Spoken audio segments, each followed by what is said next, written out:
This portion of the news is brought to you by Sun Oil Limited, fueling growth for people. Elder Vernita Josey made history last week when she was elected to serve as the Vice President of International Association of Ministers' Wives and Ministers' Widows. It's an organization that seeks to unite these influential women for the establishment of one Christian fellowship. Her appointment marks a first not only for the country but the region. Tells us that here in the Bahamas that, we can go to the top.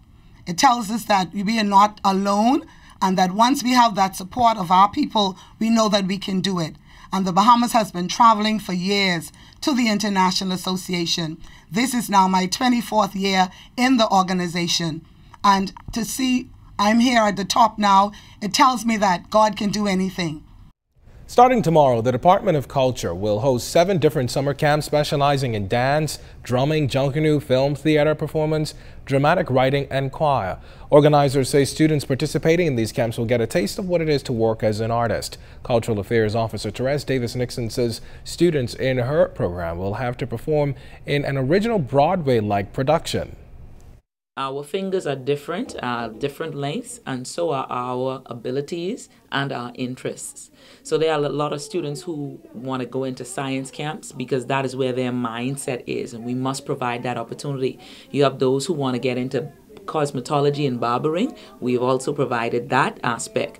And again, the arts is a very important element in the development and even character development in discipline of young people. And there are some persons like myself who not only want to do this on the side and for fun, but they're looking for a possible career. And so this is just a springboard or someplace to get their feet wet to see if, do I really love acting and drama and dance so that I can possibly do this in the future.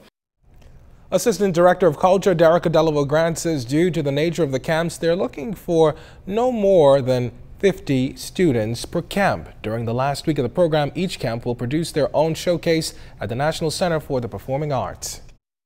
The circus camp will be located at C.H. Reeves. Dance and drum will be at 4 different locations. The 3 locations that are for beginner dancers and drummers are Sadie Curtis, Doris Johnson, and Centerville Primary School. The dramatic writing and theater performance camps will be at T.A. Thompson. Film and choir will be at Aubrey Sales. Officials of the Sir Lynden Pindling Foundation very pleased with the support they received at last night's Legacy Ball.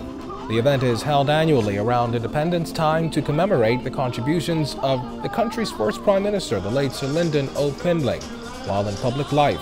The ball raises funds for scholarships for students to pursue their education at the College of the Bahamas and abroad. Foundation Chairman Monique Pindling Johnson and her brother Obi both say they are overwhelmed by the support.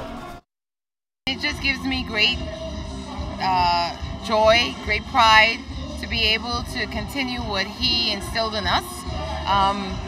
He loved this country and he loved his people, and I want to be able to maybe not be able to stand in his shoes, but be a part of that and step out and extend that love and support and be all that I can be and represent him as best as I can be, all 4 of us.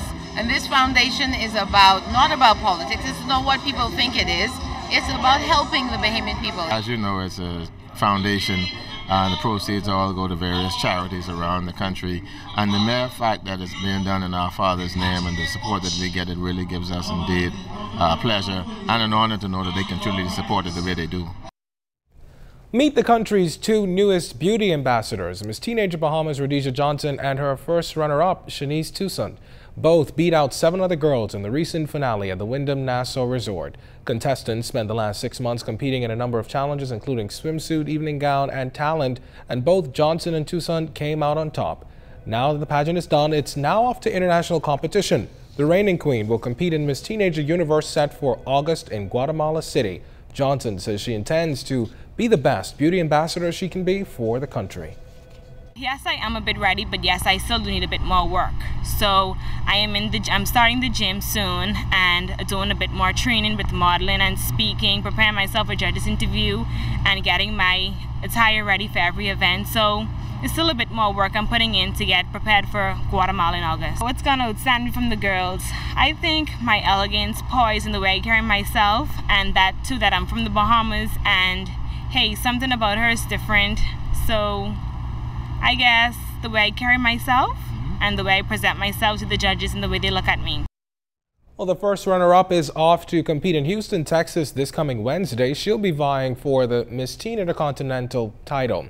With just days before competition, Tucson says she's in training overdrive. Pageant director Anushka Lockhart says she's proud of both girls and how far they've come, and she's looking for more girls like Rhodesia and Shanice to consider joining the program. I will tell them that they should try it if you want to. You never know what you will do. You have the potential. You just have to see and believe in yourself. I would tell them to remain humble, to stay focused, have a clear head, and always remember that we all have an invisible crown on our head, so wear it well. Pageantry is more than just the glitz, the glamour.